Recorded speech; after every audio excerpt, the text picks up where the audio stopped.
She was 8 months pregnant when her husband pulled over on a frozen highway.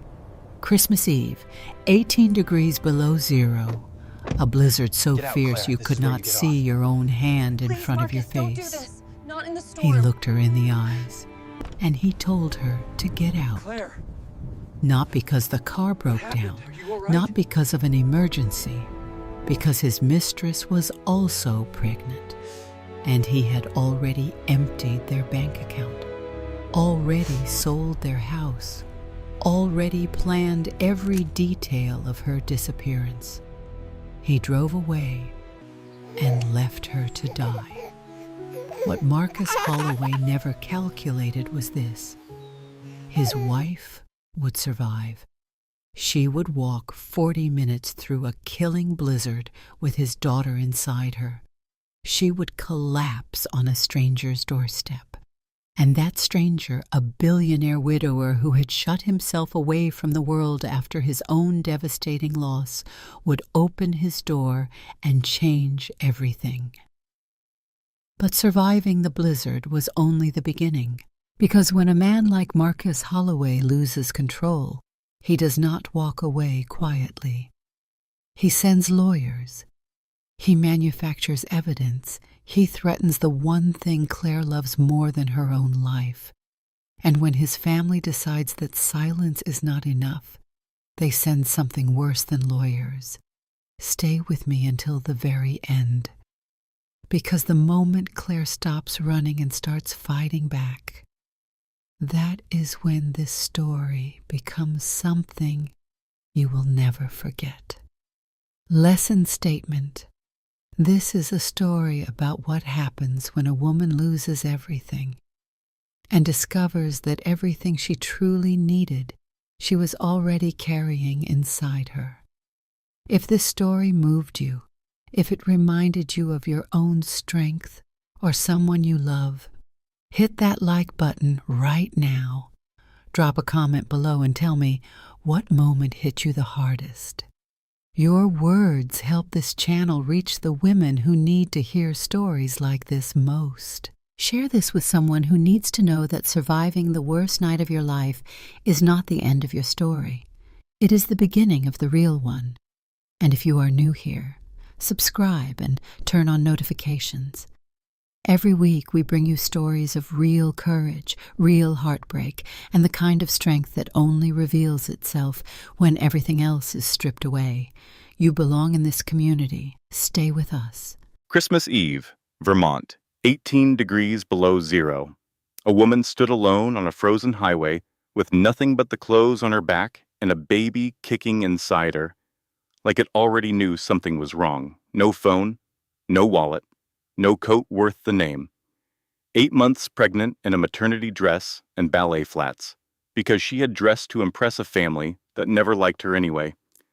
Behind her, red taillights disappeared into a wall of white. Her husband had just told her to get out of the car, not because the engine died, not because of an emergency, because his mistress was also pregnant, and he had made his choice. And Claire Holloway was no longer useful to him. The wind screamed down the mountain like something alive. The snow came sideways, stinging her face, filling her lungs with cold that had no bottom to it. Claire stood there, on Route 7, and watched the taillights vanish. She said out loud, to no one, "He actually did this." The baby kicked hard. Once, twice. Claire pressed both hands over her belly and made herself a promise. She did not know if she could keep it. She did not know if she would survive the next hour, but she made it anyway. The way people make promises when the alternative is giving up entirely. She said, "It is just you and me now, baby girl, and we are going to walk." What Marcus Holloway did not know that night was that his wife would survive. What he never imagined was that a billionaire widower would open his door to find her frozen on his doorstep. And what he absolutely never planned for was the war that would follow, the enemies who would rise, the evidence that would surface, and the fire that would burn inside Claire Holloway until justice was finally, completely, permanently served. This is her story. Stay until the end, because this ending you will never see coming. The drive from Boston had started badly and gotten worse. 2 hours on the highway to Marcus's parents' estate in Stowe, Vermont, and Marcus had barely spoken 20 words to Claire the entire time. He kept glancing at his phone on the center console. Quick looks, small smiles he thought she did not notice. Claire noticed everything. She had been noticing things for 2 years and choosing not to say them out loud. That was the deal she had made with herself without realizing she was making it. Keep the peace. Keep the marriage. Keep trying. The windshield wipers scraped back and forth against the snow. Back and forth. Back and forth. A losing battle against a blizzard that had been building since noon. Claire shifted in the passenger seat, trying to find a position that did not ache. 8 months pregnant, and every bump in the road sent jolts of discomfort through her body. The baby moved restlessly, as if sensing the tension that filled the car like something invisible and poisonous. She said carefully, "Traffic is bad tonight." Marcus said nothing. She said, "Do you think we should call your parents? Let them know we are running late?" He picked up his phone, typed something quickly, set it back down. She watched his profile in the dashboard light. The face she had loved for 7 years, high cheekbones, square jaw. The kind of handsome that photographs well and keeps its secrets in person. She had memorized that face in 1,000 tender moments and was only now beginning to understand that she had never actually known it. The SUV slowed. Marcus steered toward the shoulder of the empty highway without signaling. The tires crunched against ice and gravel. Vermont Route 7, stretched in both directions, swallowed by whiteness. Nothing in either direction but snow and cold and the Christmas music playing on the radio. Silent night. Holy night. All is calm. All is bright. Claire said, "Is something wrong with the car?" Marcus put the SUV in park. She said, "Did you hear a noise? We can pull into a gas station and—" He said, "Get out." Claire laughed, a nervous sound, uncertain. She said, "Very funny. You almost had me. Now what is actually—" He said, "I am not joking, Claire. Get out of the car." His voice was flat, rehearsed, the voice of a man who had been practicing this moment and was now simply executing it. His phone buzzed on the console. He had been texting someone for the past hour. She had watched it happen from the corner of her eye. Watched his fingers move over the keyboard whenever he thought she was looking out the window. She placed both hands over her stomach. The baby kicked hard. She said, "Marcus, it is 18 degrees outside. We are in the middle of nowhere. The nearest town is probably 20 miles away, and I am 8 months pregnant. Whatever is happening, whatever I did wrong, we can talk about it. We can fix it." He turned and looked at her. His eyes were blue. She had fallen in love with those eyes at a charity gala 6 years ago. They had looked warm then. They had looked like home. They did not look like home now. He said, "Sophia is pregnant too.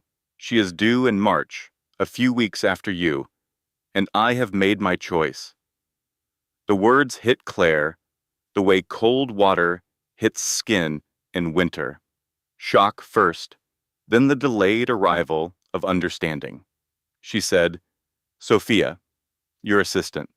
He said, 3 years. "She understands me in ways you never could.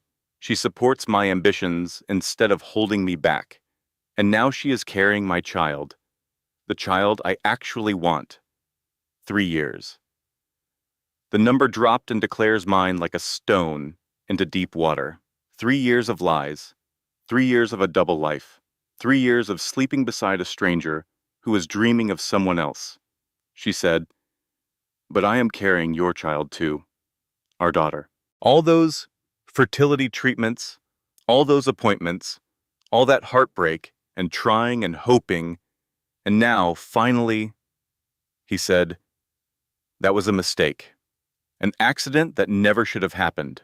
I thought I had taken care of things. Apparently, I was not careful enough. Claire went still. Taking care of things. She did not yet understand what that phrase meant. She would understand it soon, and when she did, it would be worse than anything she could have imagined in this moment. He reached across her body and unlatched her seatbelt. The click was impossibly loud in the confined space. His hands were rough, impatient, already somewhere else entirely. She grabbed the dashboard. She said, "Marcus, please, I will die out there. Our baby will die. You cannot." He said, "That is not really my problem anymore." He shoved her toward the door. The door swung open, and cold air rushed in like a living thing. Snowflakes hit her face, filled her lungs. Her knees hit the frozen ground with a crack that sent pain shooting through her hips and up her spine. She scrambled to her feet, slipped twice on the ice, pounded on the passenger window with both fists. She screamed, "My phone! My wallet! Marcus, please! I have nothing!" Through the snow-streaked glass, she could see him checking his reflection in the rear-view mirror, adjusting his collar, running fingers through his perfectly styled hair as if he was preparing for a date rather than leaving his pregnant wife to die. The SUV pulled away. The engine revved as Marcus accelerated back onto the highway. Taillights glowed red through the swirling snow. Two cold eyes, watching her without feeling. Then they disappeared, swallowed by the white. Claire stood on the frozen highway in the wreckage of her life. The wind tore at her inadequate coat, stole the warmth from her body, 1 degree at a time. The snow pelted her face like tiny fists. She thought, "This cannot be happening." She thought, "He will come back. Any second those taillights will reappear. This is a test, a nightmare. He is not capable of this." The road stretched empty in both directions. He did not come back. Claire had done 3 years of nursing school before Marcus convinced her to quit, before he told her that his wife did not need to work, before she gave up everything she was to become everything he wanted. That training surfaced now from somewhere in the back of her mind, like a survival manual she had never meant to need. Frostbite begins within minutes at these temperatures. Hypothermia sets in quickly after that. Core temperature drops, confusion, drowsiness, unconsciousness, death. She might have 30 minutes, maybe less with the wind chill. She forced herself to stand straight, made her wooden legs move, 1 foot in front of the other. That was all she had to do. She walked, the road curved ahead and disappeared into a wall of white.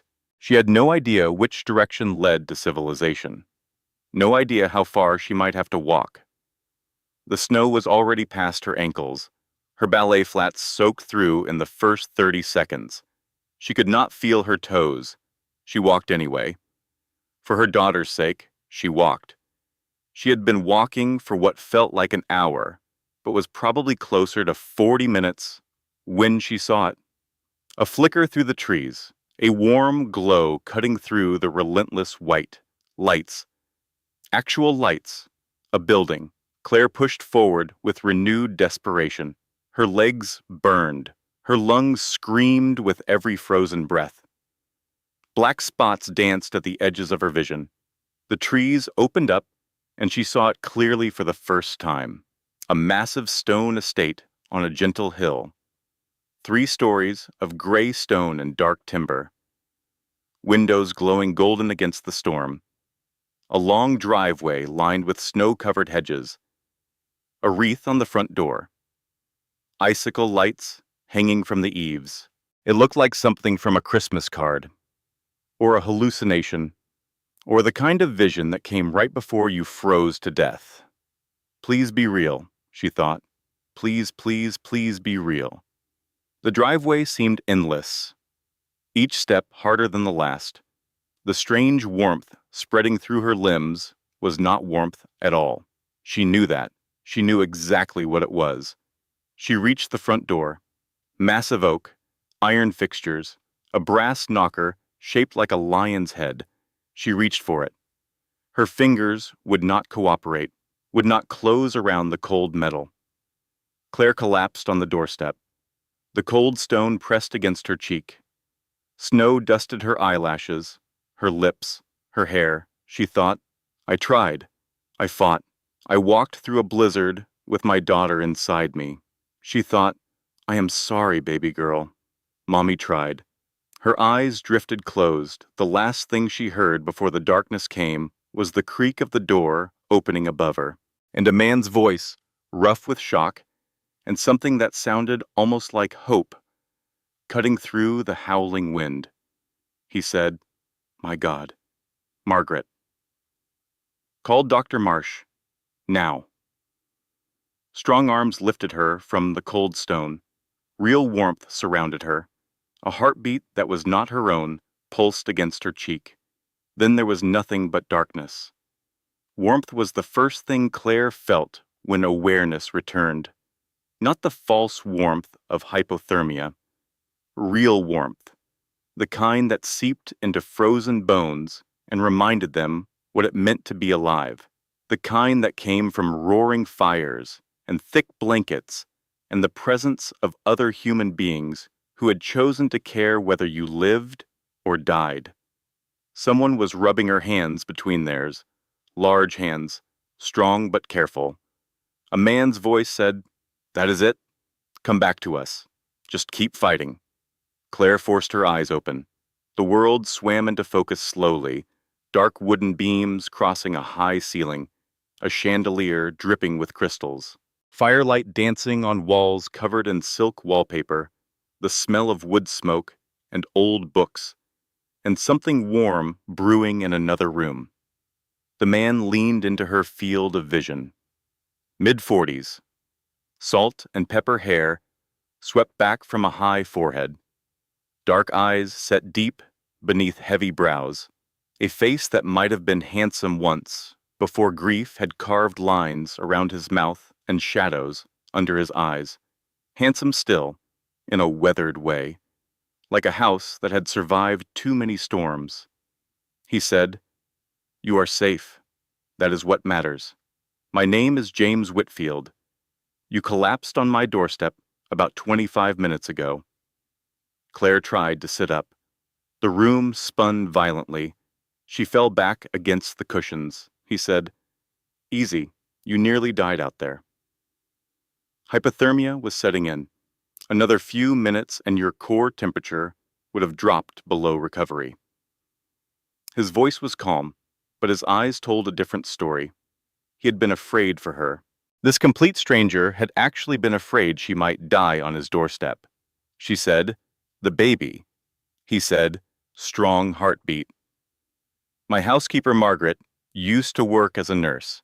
She checked twice. He pressed something cool into Claire's palm. A stethoscope, he said. I thought you might want to hear for yourself. Claire placed the stethoscope against her belly with trembling hands. James helped her. Position it correctly, his touch careful and clinical. She pressed the earpieces in and listened. Thump, thump, thump, thump. Her daughter's heartbeat. Fast and strong and beautifully, impossibly alive. Claire choked on a sound that was half laugh and half sob. She said, She is okay. Oh God, she is okay, James said quietly. She is a fighter, like her mother, apparently. An older woman appeared in the doorway. Silver hair pulled back in a neat bun. Wire-rimmed glasses. She carried a tray with a steaming mug and wore the brisk expression of someone who had spent decades taking care of other people and considered this a perfectly ordinary Tuesday. The woman said, Tea is ready, Mr. Whitfield. Chamomile with honey and a splash of brandy for medicinal purposes, and I have got the guest room warming up, James said. Thank you, Margaret. Margaret set the tray down, helped Claire sit up, and tucked pillows behind her with the efficiency of a woman who had learned long ago that comfort was a practical matter, not a sentimental one. Then she pressed the warm mug into Claire's hands and said, "Small sips, dear. Your body is still recovering. We do not want to shock your system." She paused and added, almost as an afterthought, "Also, ballet flats, in a Vermont blizzard, is genuinely impressive self-destruction. I say that with concern, not judgment." James said, "Margaret." Margaret said, "I am just noting it for the record. Despite everything, despite the cold still in her bones and the wreckage of her life somewhere behind her on Route 7, Claire felt the ghost of a smile. She sipped the tea. The chamomile was sweet and soothing. The brandy spread heat through her chest. She said, "Both of you, I do not know what would have happened if I had not found this place." James said, "You would have died. The hypothermia was affecting your cognitive function when I found you. Another 15 minutes and your heart would have stopped." He stated it plainly. No drama, no performance, just fact. And something about that directness, about being spoken to without being managed, undid the last of Claire's composure. She told him what happened, simply, without embellishment. When she finished, James was quiet for a long moment. Then he said, "Your husband left you us on a highway in a blizzard. 8 months pregnant." She said, "Yes," he said, "that is attempted murder." 2 words, clean and precise. The words of a man accustomed to naming things accurately. Claire said, "I know what it was. She stopped. 6 years. I just cannot believe that he—" She could not finish the sentence. Margaret was beside her in an instant, strong arms around her shoulders, the smell of lavender and something baked, and the particular safety that older women who have seen hard things can offer without words. Margaret said softly, "Oh, you poor thing. What kind of monster does something like that?" Claire sobbed into the older woman's shoulder, the kind of sobbing that comes from somewhere deep and does not stop until it has finished with you. She cried for the husband she thought she had loved, for the marriage she thought was real, for the future that had shattered like ice on concrete. James stood by the fireplace, with one hand resting on the mantel near a silver-framed photograph. A woman with dark hair and laughing eyes looked out from the picture, beautiful, full of joy. He said quietly, without turning, "What that man did was monstrous. You are not falling apart. You are surviving. There is a significant difference."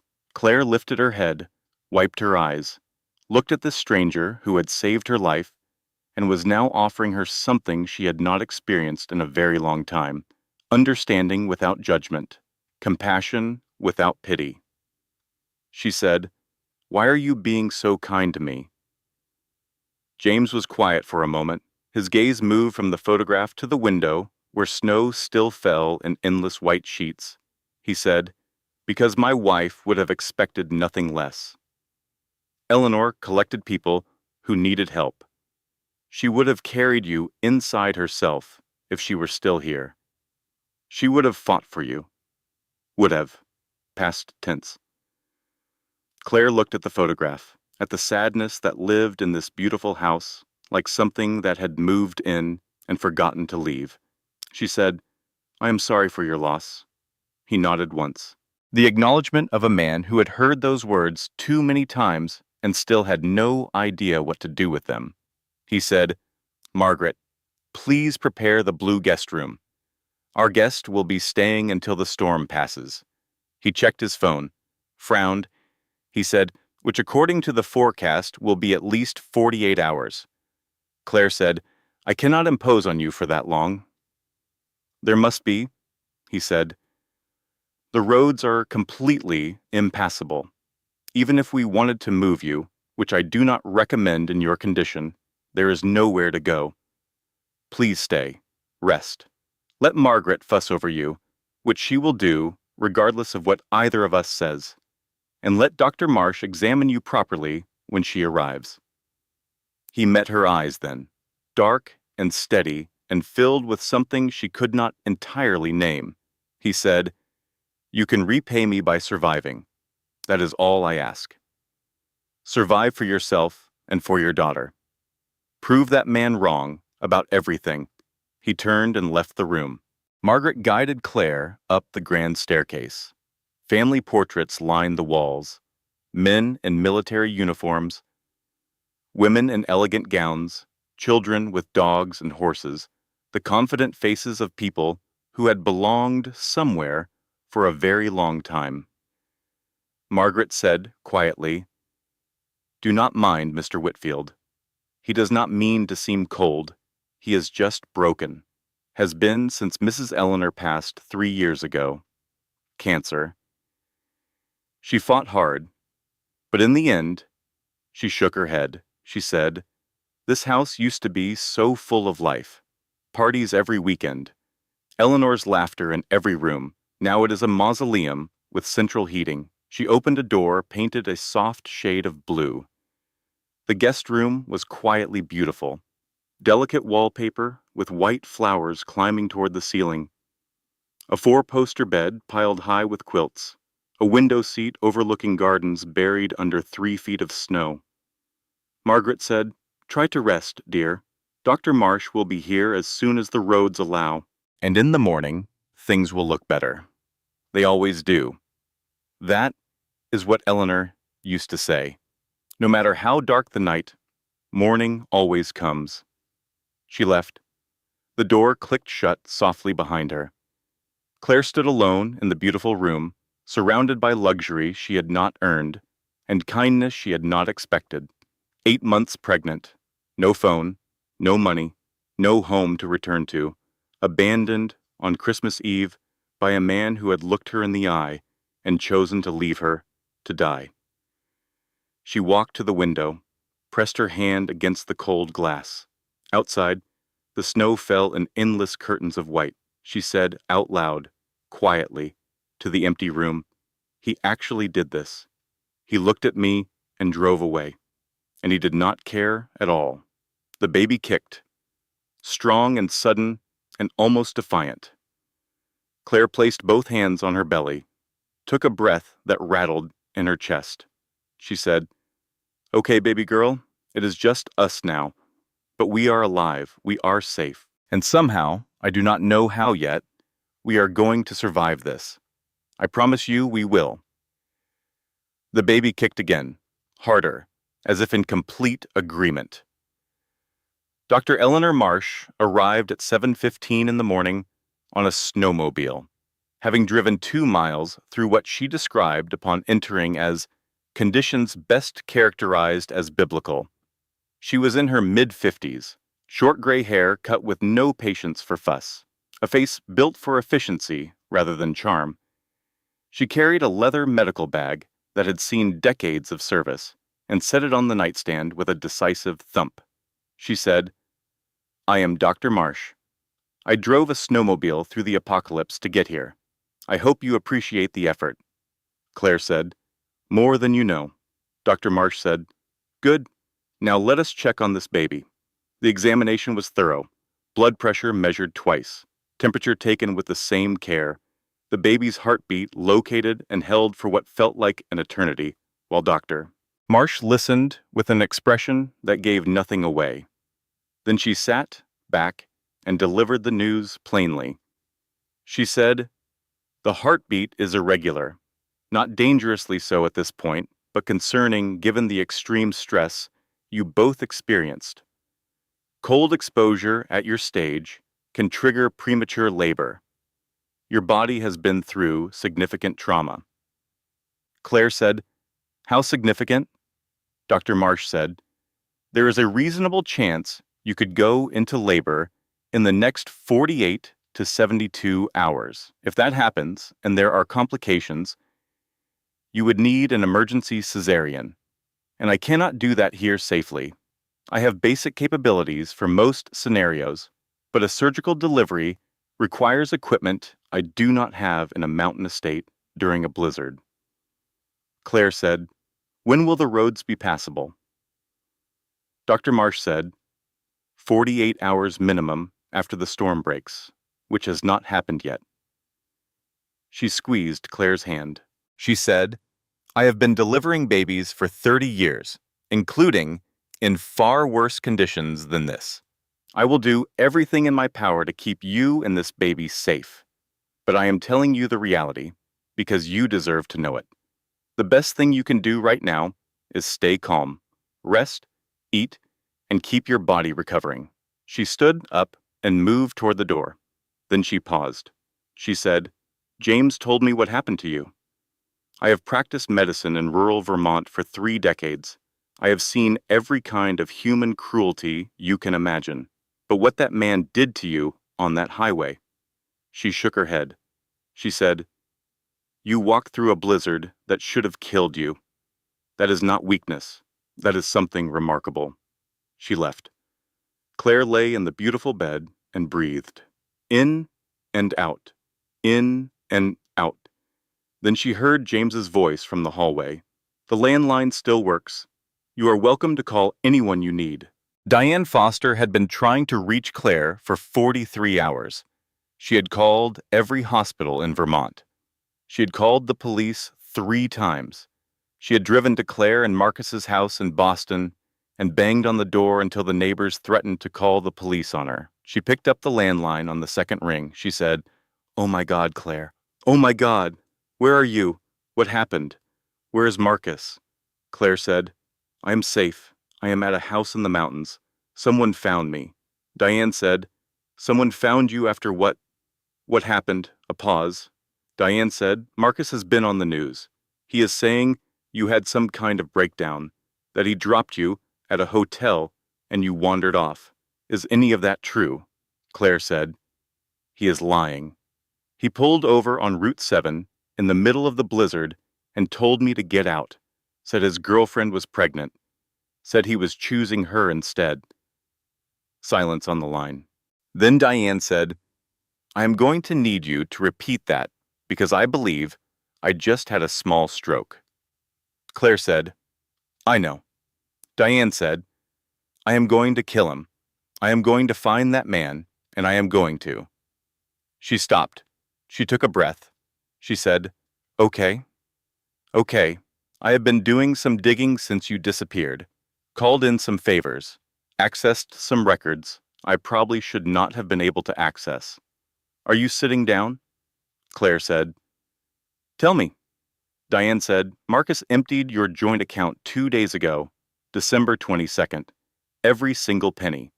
$147,000 transferred to an offshore account in the Cayman Islands, which I want to note is very on brand for a man who irons his socks. Claire gripped the edge of the bed. Diane continued, The house, Claire, your house in Boston, the one you have been paying the mortgage on for 4 years. It was never in your name. Marcus had you sign the papers as a witness, not an owner. The signature line for a witness is on the same page as the owner line. Easy to misdirect someone who trusts you completely. Claire said, That cannot be right. I remember signing. Diane said, You signed where he told you to sign.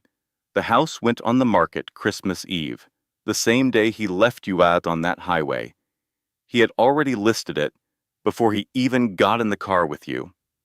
The walls of the beautiful room seemed to press inward. Claire said, How can there be more? Diane said, Claire, the IVF, the treatments that kept failing, the years of believing your body was broken. A long pause. Diane said, He canceled every appointment after the initial consultation, told the clinic you had changed your mind. They had no idea you thought you were still a patient. The doctor I spoke to was horrified. She said you were never failing, Claire. Your body was never the problem. He was sabotaging you every single time. The phone slipped from Claire's fingers and hit the tile floor with a sound like breaking bones. She could hear Diane's tiny voice calling her name. Claire. Claire, are you there? Claire, please answer me. She could not pick it up. 3 years of believing she was broken. 3 years of self-blame and grief and appointments that had been nothing but theater, while her husband stood beside her, playing the supportive spouse. 3 years of mourning a child she was perfectly capable of having, if only she had been allowed to. This was the thing that finally shattered her. Not the highway, not the cold, not even the discovery of the affair. This. Margaret appeared in the doorway.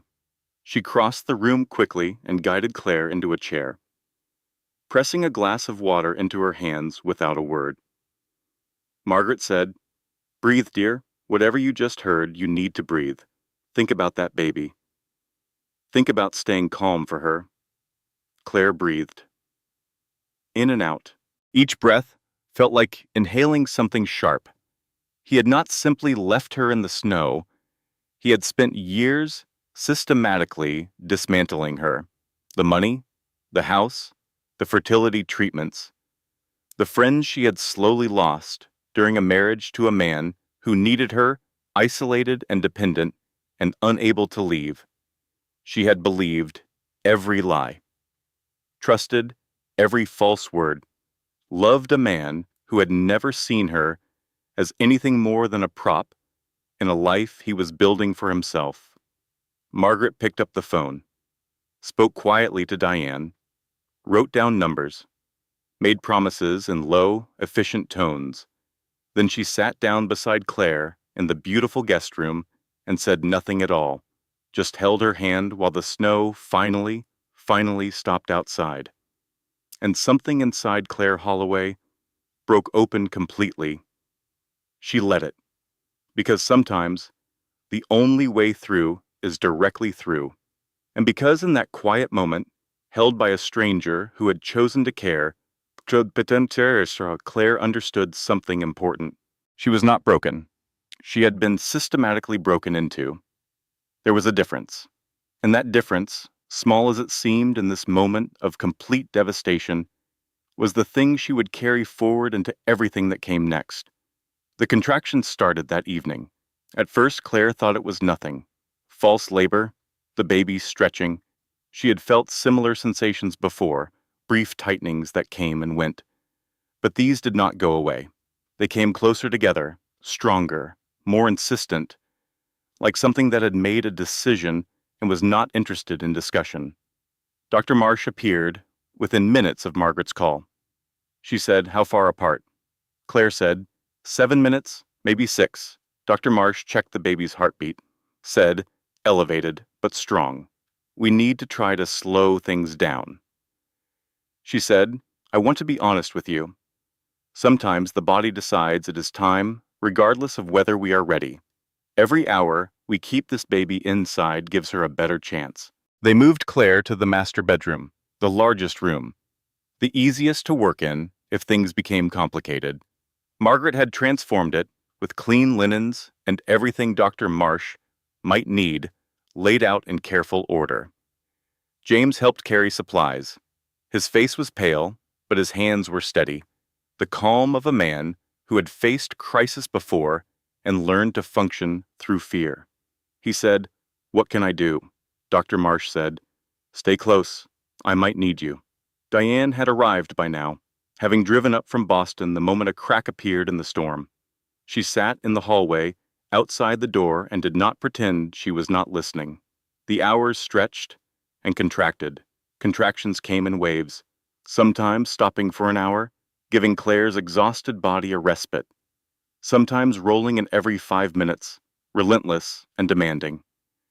Dr. Marsh monitored everything with the focused attention of someone who had done this hundreds of times and still treated each one as if it were the first. At 2 in the morning, James sat in the chair by the window. He had not left the room, had not slept or eaten, just watched and waited. Claire said, "You do not have to stay. This could go on for hours." He said, "I am not going anywhere." She said, "You barely know me." He said, "When Eleanor was dying, I sat beside her bed for 72 hours straight. I counted every breath. I was there when she closed her eyes for the last time." She said, "That must have been unbearable." He said, "It was the most important thing I have ever done. No one should face something like this alone." Claire looked at him in the dim light of the room. This stranger who had pulled her off a cold doorstep on Christmas Eve and had not stopped fighting for her since. She said, "Thank you," he said. "Thank me when your daughter is healthy and Marcus Holloway is in prison and you have your whole life ahead of you." She said, "You sound very certain about that," he said. "I have watched you survive the unsurvivable. I am completely certain." At 6 in the morning, on December 26th, the real labor began.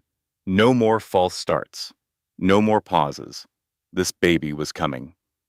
Dr. Marsh worked with the calm efficiency of a woman who had earned her confidence through 30 years of exactly this. She called instructions to Margaret, who had transformed in a crisis into something close to a surgical nurse. Position changes, breathing techniques, the particular encouragement that comes from someone who has seen worse and knows how this can end well. James held Claire's hand. When the pain peaked, he said, "Look at me. Focus on my voice. 1, 2, 3, 4, 5. His counting was steady and low, and she focused on it the way a drowning person focuses on a rope. And then Dr. Marsh said, "The cord is wrapped around the neck." The words cut through everything. Claire saw the fear flash across the doctor's face before she could hide it. And then the fear was gone, replaced by the focused expression of a woman who had made a decision. Dr. Marsh said, "Stay calm. Let me work." Her hands moved with precision, manipulating, adjusting. The pressure was immense. The silence was worse. Dr. Marsh said, "One more push, Claire. Everything you have. Right now." Claire pushed, gave everything she had, and more than she thought she had. Silence. The worst kind of silence. The kind where a sound should be. Then a cry, small and furious and absolutely perfect. The most beautiful sound Claire had ever heard in her life or would ever hear again.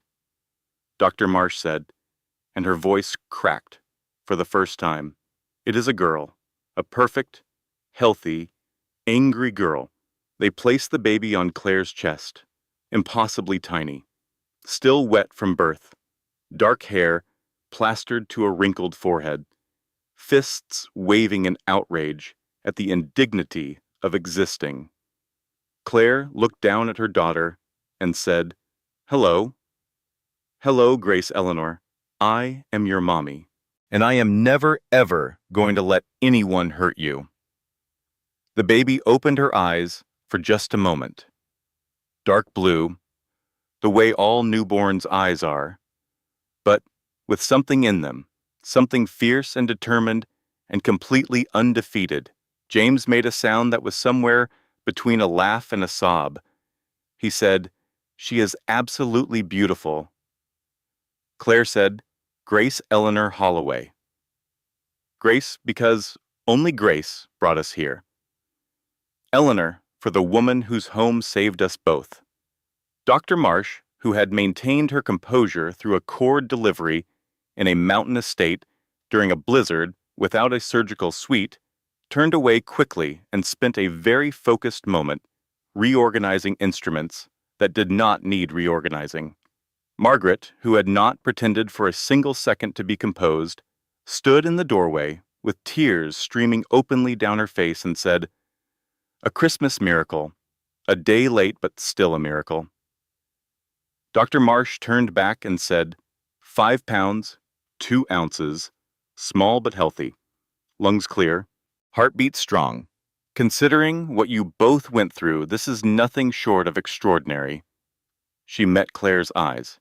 She said, "Whatever that man told you about yourself, whatever he made you believe, none of it was true. You just walked through a blizzard and gave birth in a stranger's house with no backup. That is not weakness. That is the opposite of weakness." Claire held her daughter and let herself cry. Not the shattering grief of the night before, something else, something that was exhaustion and relief and gratitude and love all wound together into a feeling she did not have a word for. Outside the windows, the Vermont mountains were white and still and beautiful under the pale December light.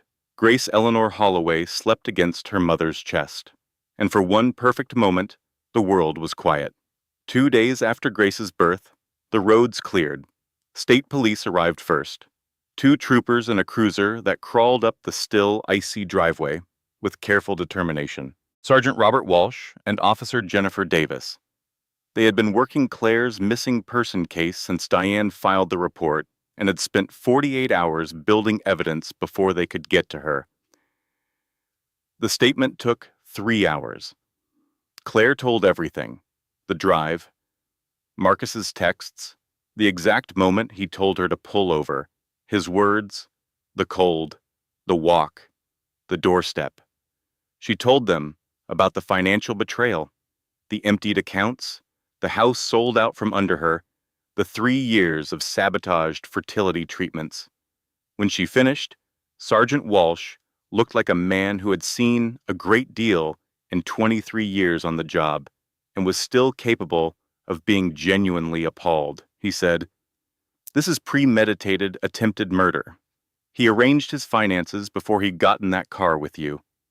He emptied the accounts, listed the house, and then drove you to that highway in the middle of a blizzard. The evidence of premeditation is overwhelming." He said, "We have already issued the warrant. Marcus Holloway was arrested that evening, at dinner, at Sophia's parents' house in Stowe." According to Diane's contact at the DA's office, he was genuinely shocked. He sat at a candlelit table with a 7-course meal in front of him and could not comprehend, even as the handcuffs went on, that this was actually happening to him. Diane said, "The look on his face in the mugshot is a gift from the universe. Charges: attempted murder in the first degree, reckless endangerment, financial fraud. The prosecutor was already reviewing the IVF sabotage for additional counts." Claire held Grace that evening and allowed herself to exhale. It was over. Marcus was in custody. The evidence was overwhelming. Grace was healthy and gaining weight and had developed a habit of making small, indignant sounds whenever she was set down, which Margaret found personally delightful and addressed by carrying her approximately 19 hours out of every 24. James had quietly begun arranging legal support. Diane was coordinating with the DA's office. Dr. Marsh stopped by every other day and pretended this was a medical visit rather than what it actually was, which was that she had become deeply invested in this particular outcome and intended to see it through. For one beautiful week, Claire believed the worst was behind her. She was wrong. The envelope arrived by courier on a gray January morning.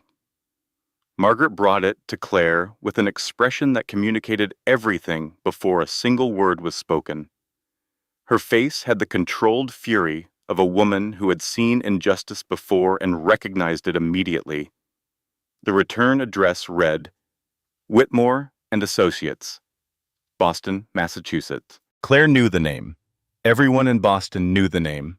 They were the lawyers you hired when you had unlimited money and no conscience and needed reality bent to your specifications. She opened the envelope. She read it once, then read it again, because surely she had misunderstood. James appeared in the doorway and saw her face. He said, "Claire, what is it?" She said, "They are suing for custody. Edward and Patricia Holloway, Marcus's parents, emergency custody of Grace." She heard her own voice from a distance, flat, disbelieving. She said, "On grounds of mental instability, they are claiming I have postpartum psychosis. They have statements from 3 psychiatrists I have never met. They have a sworn affidavit from Sophia Reed claiming I threatened to harm myself and the baby during my pregnancy." James took the papers. Read them with the practiced eye of someone who had spent a career dealing with corporate lawyers and their strategies. His expression grew darker with every page. He said, "They are also filing a motion to have all criminal charges against Marcus reduced." claiming the prosecution is biased, claiming the evidence was obtained improperly, claiming you fabricated the entire story as revenge for his affair. Claire said, "None of that is true." He said, "Truth is not the point.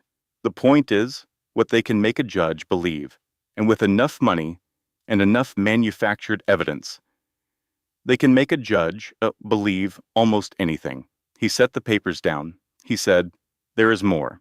They are discussing what to do if the criminal charges cannot be dismissed." He met her eyes. He said, "They want to make sure you cannot testify." The room was very still. Claire looked at Grace, sleeping in the bassinet beside her, 5 pounds and perfectly formed, and completely unaware that powerful people were already plotting against her before she was 3 weeks old. She said, "What do I do? I have nothing. No money, no home, no—" James said, "You have me, simply, without performance." He said, "My resources, my connections, my lawyers, who are very good at this. They want a war. Then we will give them a war, and we will win it." She said, "Why would you do this? You barely know me. This is going to cost—" He said, "Because Eleanor would have wanted me to." His voice caught slightly. "And because watching you fight has reminded me what it means to be alive." He reached out and touched Grace's tiny hand, a gesture so careful it barely qualified as a touch. He said, "This little girl deserves a mother who loves her, not grandparents who see her as a prize to be won. Now, we have 3 days before the hearing. I need to make some calls." He left the room with the focused energy of a man who had decided something and was already executing it. Claire sat in the blue guest room that had quietly become something close to home, and looked at her daughter, and felt the full weight of everything she was up against. Then she straightened her spine, set her jaw. She had walked through a blizzard 8 months pregnant in ballet flats. She could walk through this too. The hearing room was smaller than Claire expected. Wood-paneled walls, fluorescent lights, the smell of old paper, and institutional coffee. Judge Sandra Bellamy presided. Steel gray hair, reading glasses, an expression that gave away precisely nothing. Across the aisle sat Edward and Patricia Holloway. Edward was a larger, older version of Marcus. The same jaw, the same blue eyes, the confident bearing of a man who had never been told no by anyone who mattered. Patricia wore a designer suit that probably cost more than Claire had earned in a year of nursing, and sat with the rigid posture of someone who considered inconvenience a personal insult. Between them, 4 lawyers from Whitmore and Associates, all in identical dark suits, all with the patient hunger of people paid to win. Helena Pruitt sat beside Claire. Helena had been flown in from New York that morning. She was in her early 40s, dark hair pulled back, eyes that had a particular quality, the quality of someone who had been underestimated by opposing counsel many times and had developed a sophisticated appreciation for the moment they stopped doing it. She had never lost a custody case in 15 years. The hearing began. The Holloway lawyers presented their case with the smooth efficiency of a very expensive machine. 3 psychiatrists who had never examined Claire, affidavits from colleagues of Marcus's who had, according to their statements, witnessed erratic behavior, a carefully constructed narrative of a woman unraveling under the strain of a difficult marriage. Judge Bellamy listened. She read. She asked precise, quiet questions. Then she looked at the Holloway lawyers over her reading glasses and said, "I note that all 3 of your psychiatric experts are affiliated with institutions that have received significant donations from the Holloway Family Foundation in the past decade." The lead lawyer's smile held. He said, "The qualifications of our experts are beyond question." Judge Bellamy said, "I did not question their qualifications. I questioned their objectivity. There is a difference." Miss Pruitt. Helena rose with the ease of someone entirely at home. She said, "My client is happy to submit to any psychiatric evaluation this court deems appropriate. She has nothing to hide. She is a devoted mother who has been through a horrific trauma and is fighting for the right to raise her own daughter." She gestured to her paralegal. She said, "What you have before you is a comprehensive timeline of Marcus Holloway's abuse of his wife over 7 years of marriage, financial manipulation, social isolation, sabotage of her fertility treatments, and ultimately attempted murder." She walked the judge through the evidence, GPS data, showing exactly where Marcus stopped the car and for precisely how long. Weather records confirming that conditions were life-threatening, medical records documenting Claire's hypothermia, bank records showing the transfers, and the house listing time-stamped before Marcus even got in the car on Christmas Eve. The Holloway lawyers objected. Helena answered each objection with the calm precision of someone who had anticipated them all and prepared accordingly. Then Helena called Dr. Marsh to the stand. Dr. Marsh sat in the witness chair and looked slightly uncomfortable in the formal setting, the way practical people always look in rooms designed for performance. Helena said, "In your professional opinion, how did Mrs. Holloway handle the crises of the past several weeks?" Dr. Marsh said, "With remarkable composure. I have been practicing medicine for 30 years. I have seen people fall apart under far less pressure." Mrs. Holloway remained calm, followed instructions, and fought to protect her baby even when her own life was in danger. If she were mentally unstable, she would have crumbled. She did not crumble. Helena said, "And her relationship with her daughter?" Dr. Marsh said, "Loving, attentive, appropriate in every way. That baby is thriving. She is gaining weight on schedule despite being premature. She is bonded with her mother exactly as a healthy infant should be." Her voice hardened.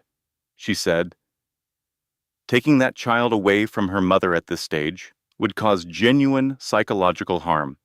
I would stake my medical license on that assessment." The Holloway lawyers cross-examined. They called Dr. Marsh a country doctor rather than a specialist. Implied emotional involvement had compromised her objectivity. Suggested she had been paid to testify favorably. Dr. Marsh said, "I delivered that baby in a blizzard with no hospital backup. I watched her mother nearly die protecting her. And now you are suggesting I cannot objectively assess their relationship." She looked at the lead lawyer with the expression of someone who has very limited patience for nonsense.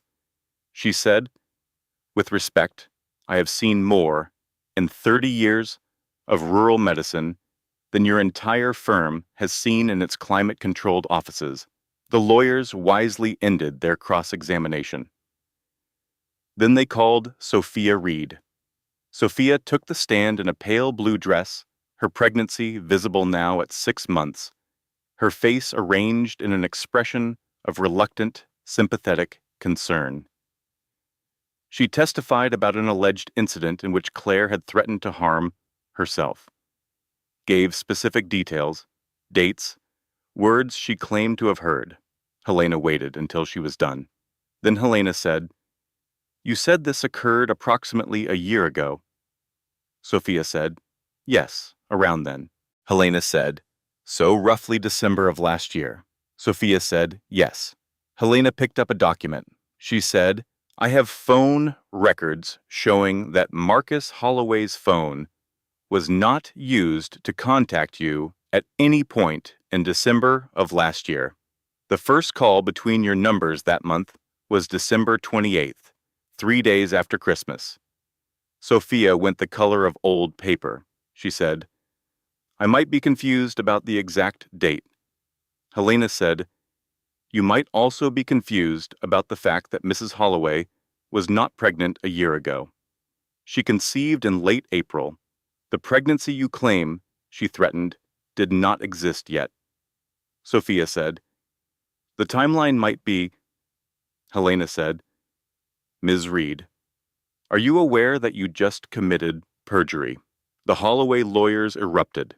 Sophia looked desperately toward Edward Holloway in the gallery, toward the lawyers who had coached her, and then she looked at Claire, at the woman whose life she had helped destroy, at the mother holding her sleeping baby with fierce protectiveness. Something shifted in Sophia's face. She said, "I need to speak with my own lawyer." Judge Bellamy struck the testimony, noted the implications for the district attorney's office, and then delivered her ruling in the quiet, precise tone of someone who had seen enough. Emergency custody petition denied. However, a full 90-day custody evaluation was ordered, with regular home visits by a court-appointed social worker. Claire walked out of the court into the cold January air. Grace was asleep in her carrier. James was waiting on the steps. He saw her face and exhaled. She said, "We won. For now." He said, "Come on. Let us go home." Home. The word felt strange in her mouth. Her home had been a brownstone in Boston that had never legally been hers. But as they drove through the winter landscape toward the stone estate, Claire realized something quietly and completely. Home was not a building. Home was the people who chose to fight for you when you could not fight for yourself. She had found that somehow, in the wreckage of the worst night of her life. Maybe, she thought, there was something to be said for blizzards that pushed you toward the right doors. 2 weeks after the custody hearing, Claire found the newspaper clipping. She was in James's study looking for a book he had recommended, A History of Vermont's Early Settlers, which was exactly the kind of thing James recommended and which she had come to find genuinely comforting. She knocked a folder off the desk, reaching for the shelf. Papers scattered across the floor. She knelt to gather them, and a headline caught her eye. Wealthy financier, questioned in wife's death. A photograph. James, younger, being escorted by police officers into a building. His face was tight, defensive. Nothing like the man she had come to know over the past weeks. She read the article with hands that grew steadily colder. James Whitfield, 42, was questioned today by investigators regarding the circumstances of his wife Eleanor's death. Sources close to the investigation say concerns were raised about discrepancies in Whitfield's initial statement and the timeline of events in the weeks before Mrs. Whitfield's passing. The article was dated 3 years ago, months after Eleanor had supposedly died of cancer. Supposedly. Claire heard footsteps in the hallway.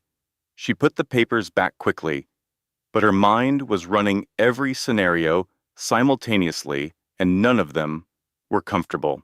That night she could not sleep. Every time she closed her eyes, she saw the photograph, James's face, the police officers, the word discrepancies. In the morning, she confronted him. She said, "I found something in your study yesterday.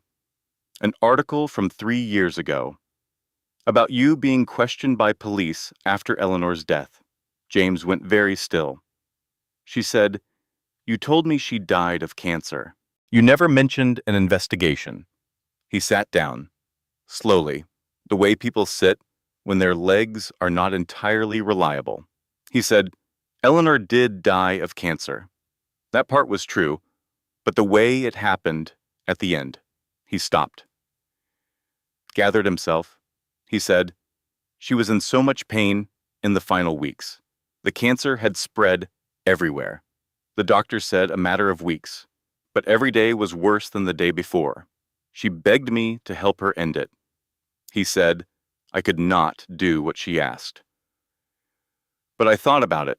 I talked to her doctors about increasing her pain medication, about making her as comfortable as possible in whatever time she had left."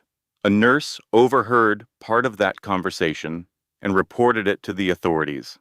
He met Claire's eyes. He said, "They investigated for 2 months, reviewed every medical record, analyzed every toxicology report, interviewed everyone in the house during those final days." She said, "And," he said, She died of cancer, exactly as stated. I had done nothing illegal. I was just a man who had watched his wife die in agony and was now being treated like a criminal by people who should have been offering condolences. He buried his face in his hands. He said, "The investigation was closed. No charges were filed. But the rumors never completely went away. Business associates looked at me differently. Some friends stopped calling. That is the real reason I became a recluse. Not just grief, the shame of knowing that people thought I was capable of killing the woman I loved most in the world." Claire was quiet for a long moment. She thought about Marcus, about how smooth he had always been, how unshakable, how he had never once let his guard down in 7 years of marriage because he had no genuine feeling to guard. This was different. Everything about this was different, she said. "Why did you not tell me?" He said, "Because I was afraid. Afraid you would look at me the way everyone else did. Afraid you would question everything." She said, "Bibistomandaitan." I did question everything. Last night. He said, "I know, and I deserve that." She looked at him carefully. She said, "I spent 7 years married to a man who lied to me about everything. I cannot go through that again. If there is anything else, anything at all, I need to know it now." He said, "There is nothing else. I swear it." She said, "Then we start fresh, from this moment. Complete honesty regardless of how uncomfortable. Can you do that?" He said, "Yes," without hesitation. She nodded slowly. The trust that had been shaken was not fully restored. That would take time. But it had not been destroyed. It had been tested, and perhaps that was necessary. Perhaps everything worth having needed to be tested before it could be fully believed. She said, "Okay, then we move forward." James crossed the room and took her hands. His grip was careful, grateful, the grip of a man who understood precisely what he had just been given. He said, "Thank you for believing me, for giving me the chance to explain." She said, "Do not make me regret it." He said, "I will not. I promise you, I will not." They stood together in the morning light coming through the study windows. Two people learning to trust again in the particular halting way that trust must be rebuilt after it has been damaged. Not quickly, not without caution, but genuinely.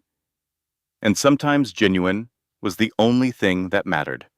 Sophia Reed appeared at the estate 3 weeks after the custody hearing. Margaret came to find Claire in the nursery with an expression that conveyed a great deal without words. She said, "There is someone here to see you, someone I suspect you do not want to see. But she came alone, and she says it is important." Claire looked at Grace, sleeping in the crib. She said, "Send her up, but stay close." Sophia appeared in the nursery doorway, looking nothing like she had at the hearing. The polished confidence was gone. Dark circles under her eyes, a nervous tension in the way she held herself. Her pregnancy more pronounced now, perhaps 6 months along. She said, "Thank you for seeing me. I know I do not deserve it." Claire said, "You tried to take my daughter with lies." Sophia said, "I know, and I am sorry. But that is not why I'm here." She looked around the room as if checking for something she could not name. She said, "I think they are going to kill me." Claire said, "What?" Sophia said, "After the hearing, after I broke down on the stand, Edward and Patricia were furious. They said I had ruined everything, that I was a liability now." She pressed her hands over her belly. She said, "Marcus called me from jail. He said if I ever testified against the family again, I would disappear. He said it the way he says everything, quietly, calmly, like he was describing something that had already happened." Claire said, "Marcus says a lot of things to frighten people." Sophia said, "There was a woman before you, Amanda Reyes, his girlfriend at Harvard. She filed a police report against him and then withdrew all the charges." She accepted a payment and agreed to stay quiet. She paused. She said, 3 months after she took the money, she died. Single vehicle accident on a rainy night. The police ruled it accidental. The room was very still. Sophia reached into her bag and produced a USB drive. She said, "Everything is on here. Emails between Marcus and his father discussing what to do about you. Text messages to people I do not know the names of, but whose involvement you can infer from context. Financial records showing payments to offshore accounts, and recorded phone calls." She set the drive on the changing table. She said, "Play the one dated December 15th. Claire took the drive. She found James. They sat in the library, together, and played the recording. Patricia Holloway's voice filled the room, elegant, measured.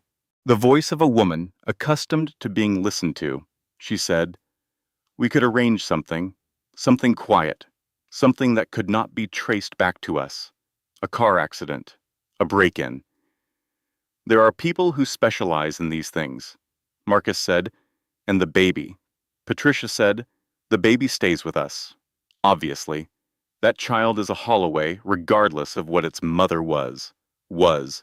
Present tense used as past, as if Claire was already dead in their minds and they were simply managing the logistics."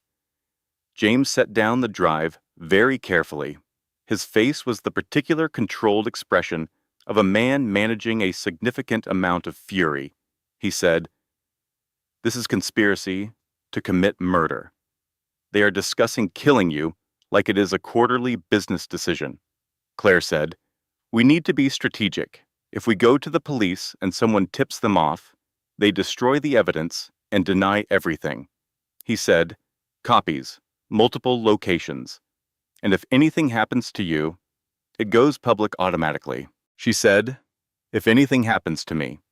James said, "I am doubling the security, effective today, 3 days before Marcus's trial." Claire was driving back from a meeting with Helena when the black SUV appeared in her rearview mirror. It followed her for a mile. Then it accelerated and rammed her car from behind. The impact sent her skidding across the icy road. She fought the wheel, overcorrected, and her car spun twice before slamming into the guardrail. She sat in the wreckage, dazed. Blood from a cut on her forehead, airbag deflating against her chest.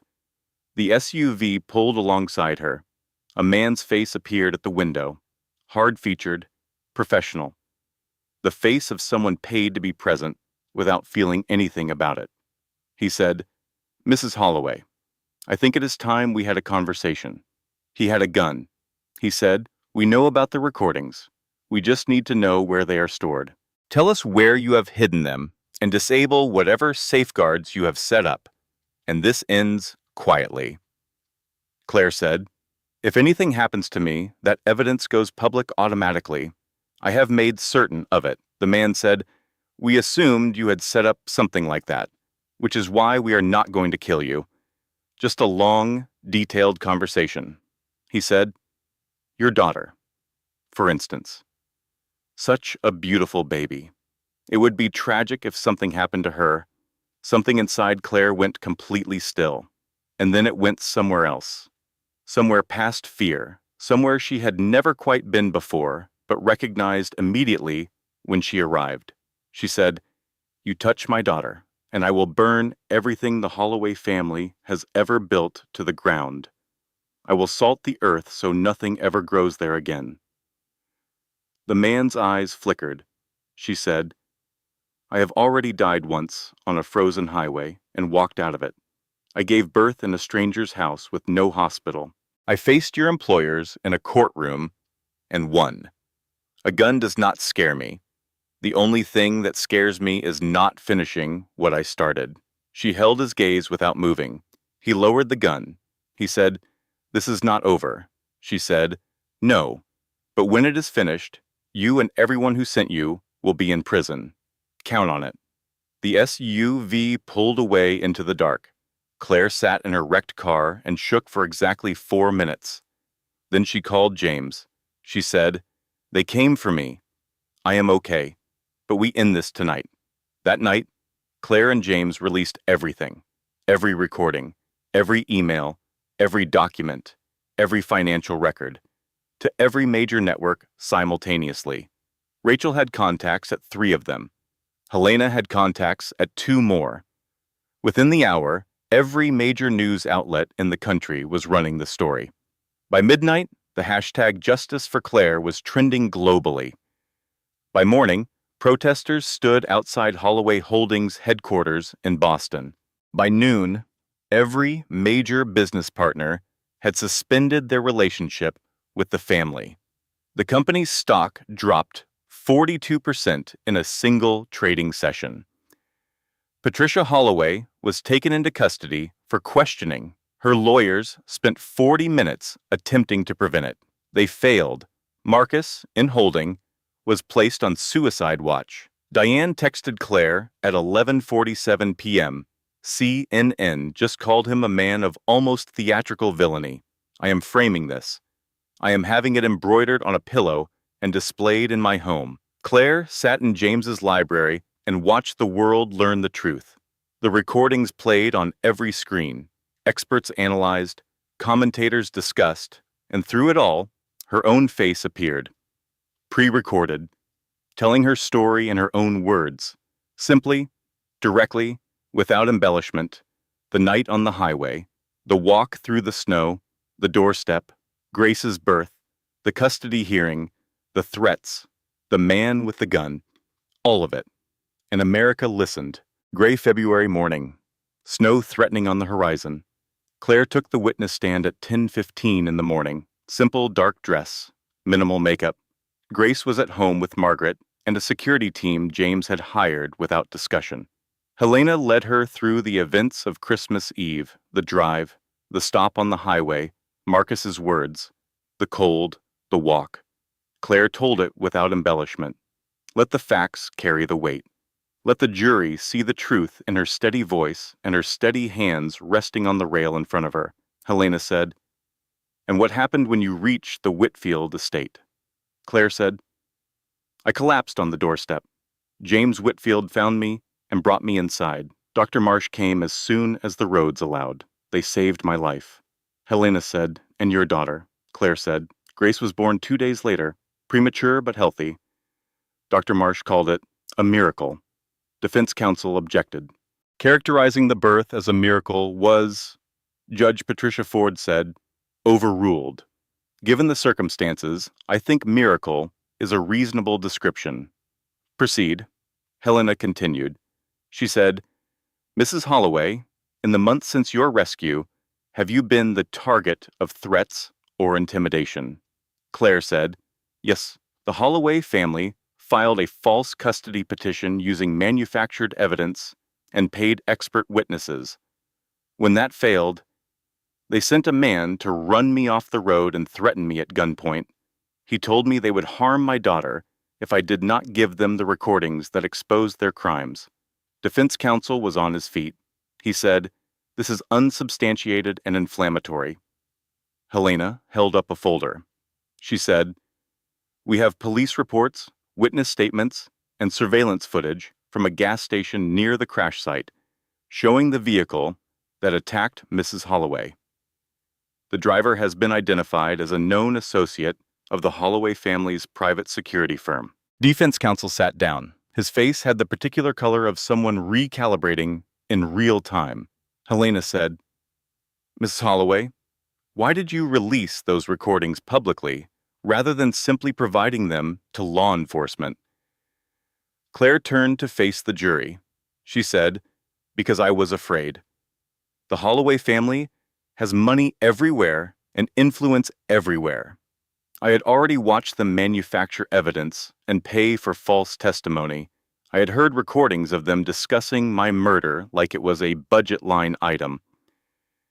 I released those recordings because I wanted the world to see the truth before Ishwan could bury it.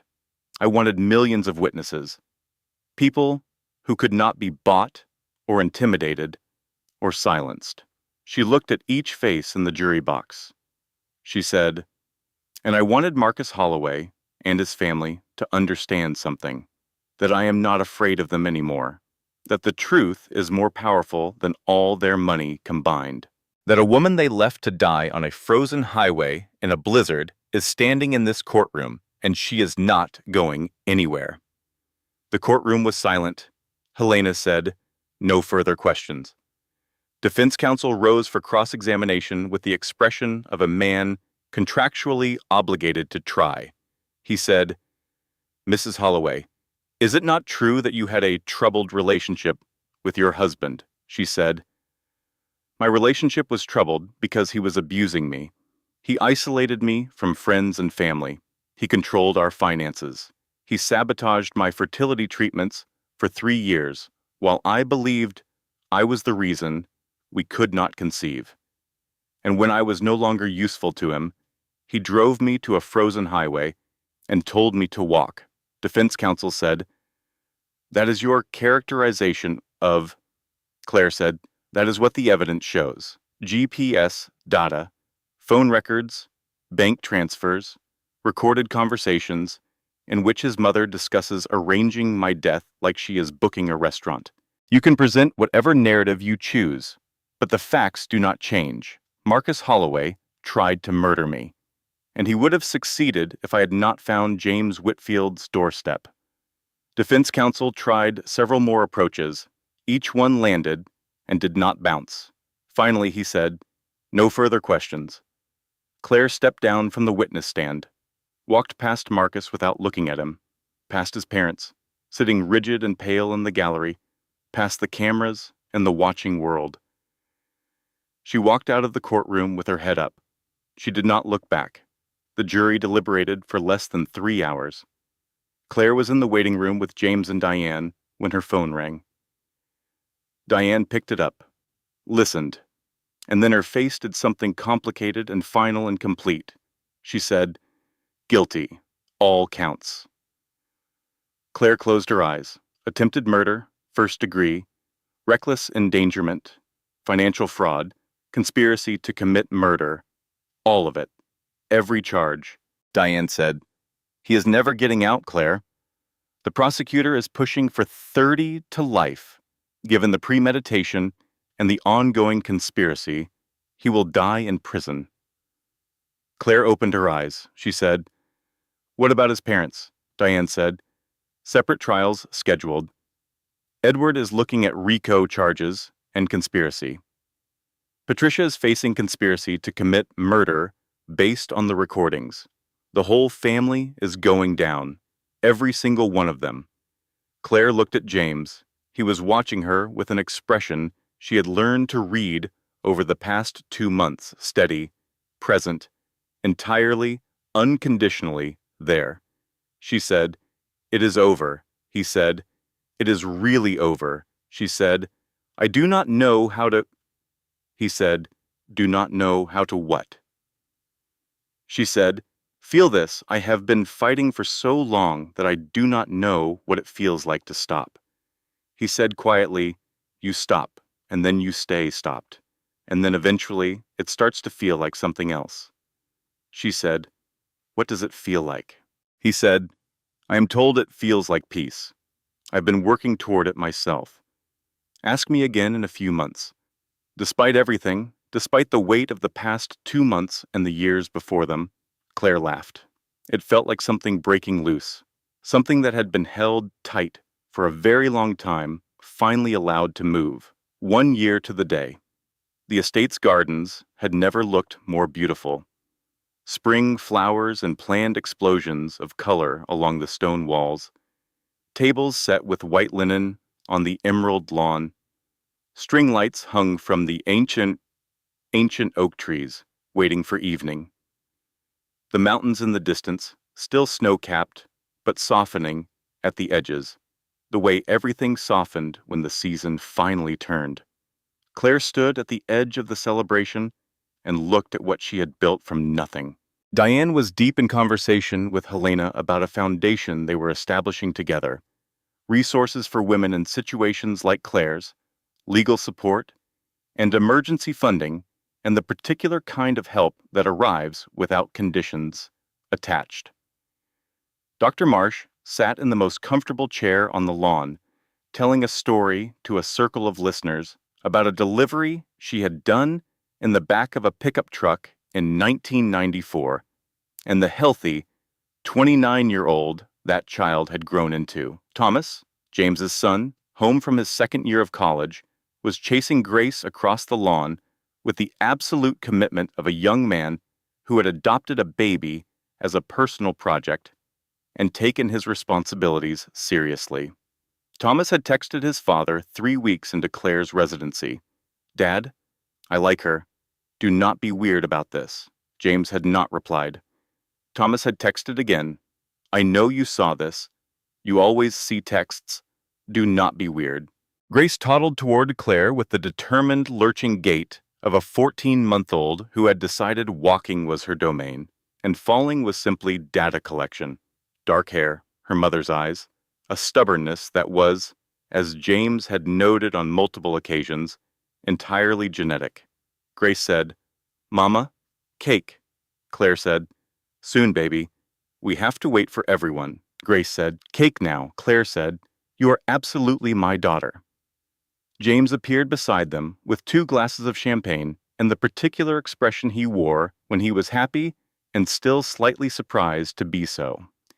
He said, "She has been asking about cake for 45 minutes. "I respect the commitment," Claire said. "She gets it from me." He said, "This is what I suspected." He raised his glass to 1 year. She clinked hers against his. To 1 year, and many more. Margaret appeared at Claire's elbow with the brisk efficiency of a woman who had organized this entire celebration and had opinions about the pacing. She said, "The caterers are ready, and it is time for your speech." Claire said, "I did not prepare a speech." Margaret said, "You do not need to prepare. Just speak from the heart." She took Grace with the confidence of someone who had been doing this since December and considered it her rightful domain. "Now go say what needs to be said." Before Claire could object, she found herself at the small platform at the center of the garden. Guests gathering, conversations fading. She looked out at the faces she had come to love, the people who had chosen her when she had nothing left to choose with. She took a breath.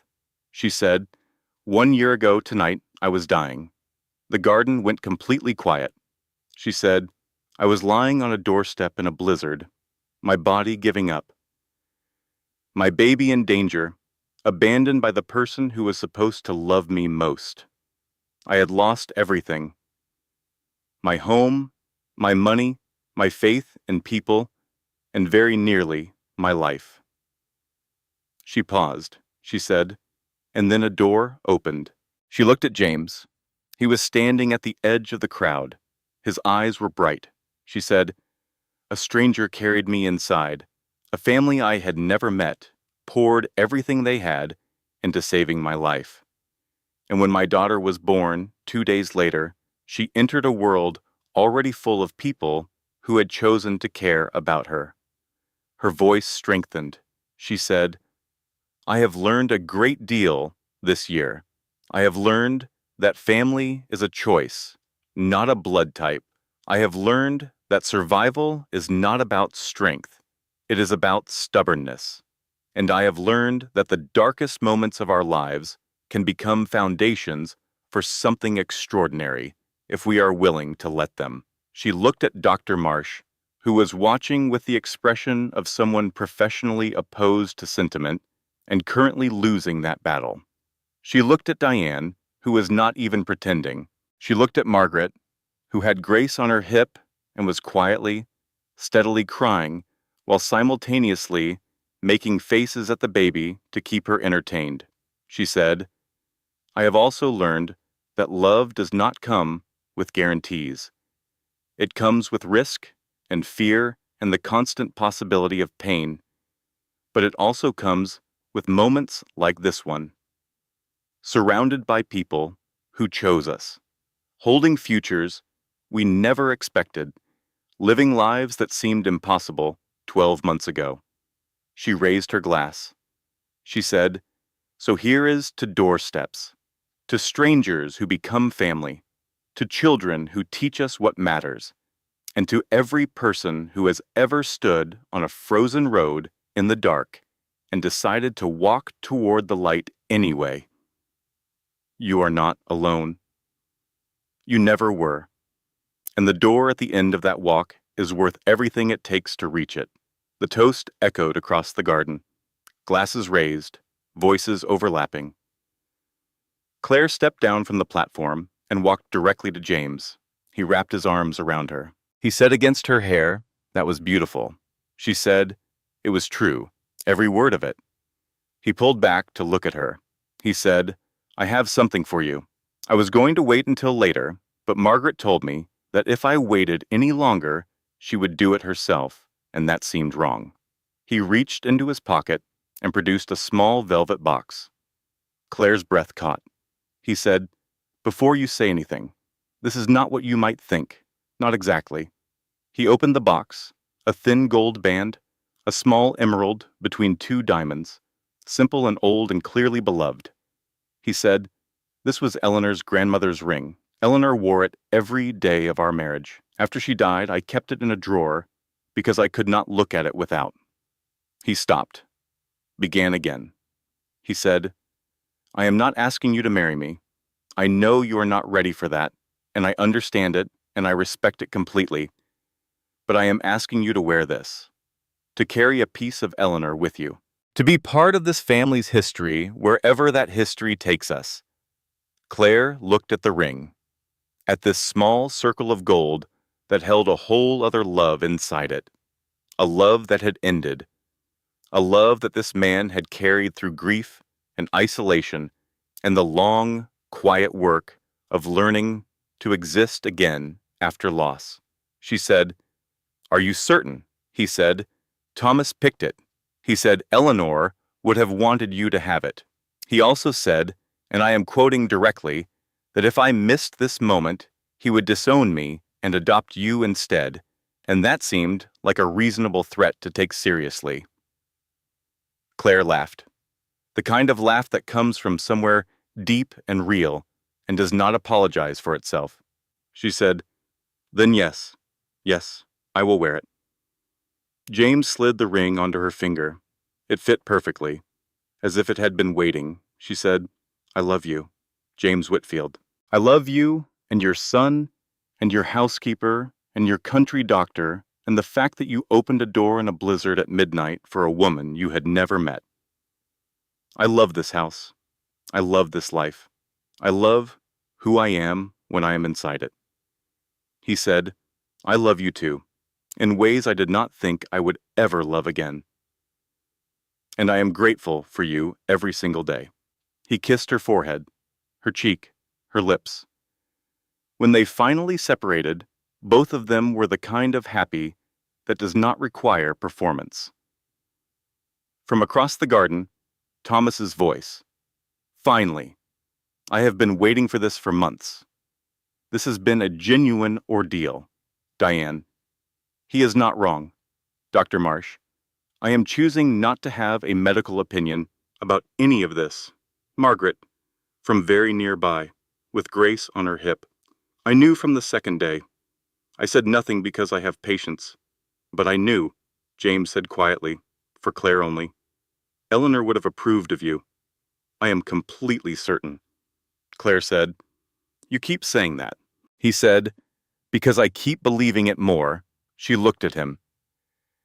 At this man who had pulled her off a cold doorstep and stood beside her through everything that followed, who had let her see his grief and his fear and his past without asking her to manage any of it, who had rebuilt himself slowly and carefully in the same months she had rebuilt herself, and who had somehow, without either of them planning it, rebuilt something together. She said, "I think she sent me to your door." He said, "I think so too. I thought for a long time that her being gone meant the best part of my life was behind me.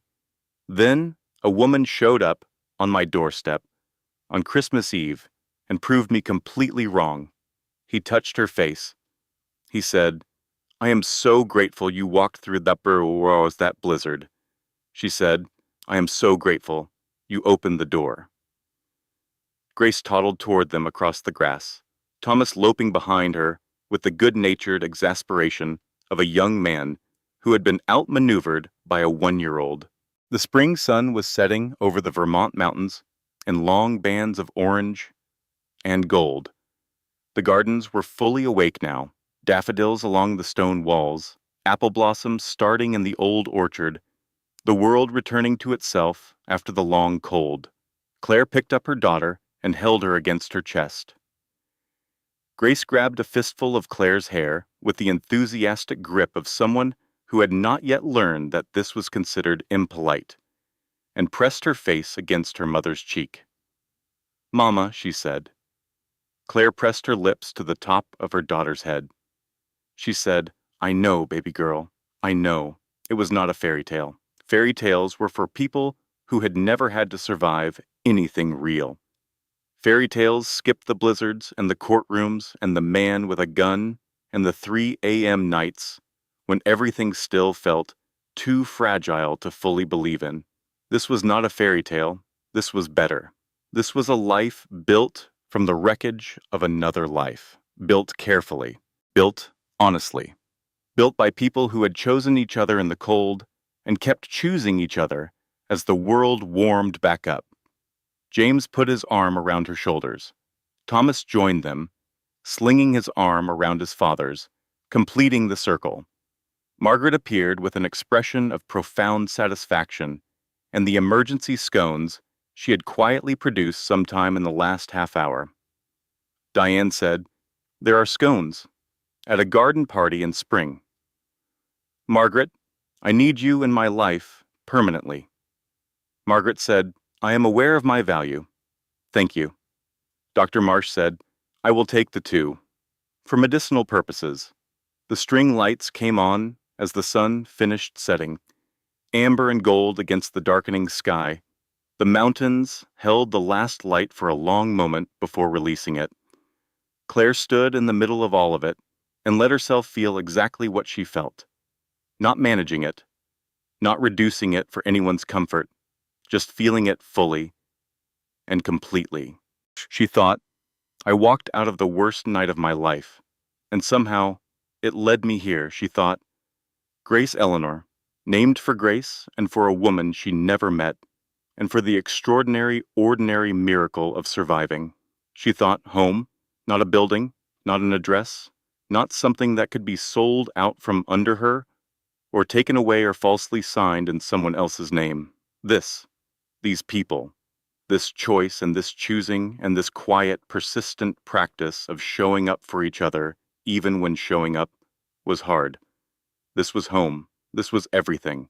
And somewhere in Vermont, in a stone estate full of string lights and emergency scones and the particular warmth of people who had chosen each other through the worst and stayed for the best. A door that had been closed for 3 years stood wide open, letting in the spring. She walked into a blizzard with nothing. She walked out with everything that actually mattered. And the woman who had been left to die on a frozen highway was now standing in a garden full of light, holding her daughter, held by her family, living the life that should have always been hers. It took a blizzard to find the right door, but she found it, and she walked through. Closing editorial note. The content in this video was manually researched, developed, and edited by our team. Crafted with care to bring you stories that carry genuine meaning, real emotional truth, and lessons worth carrying into your own life. Thank you for watching. Thank you for being here.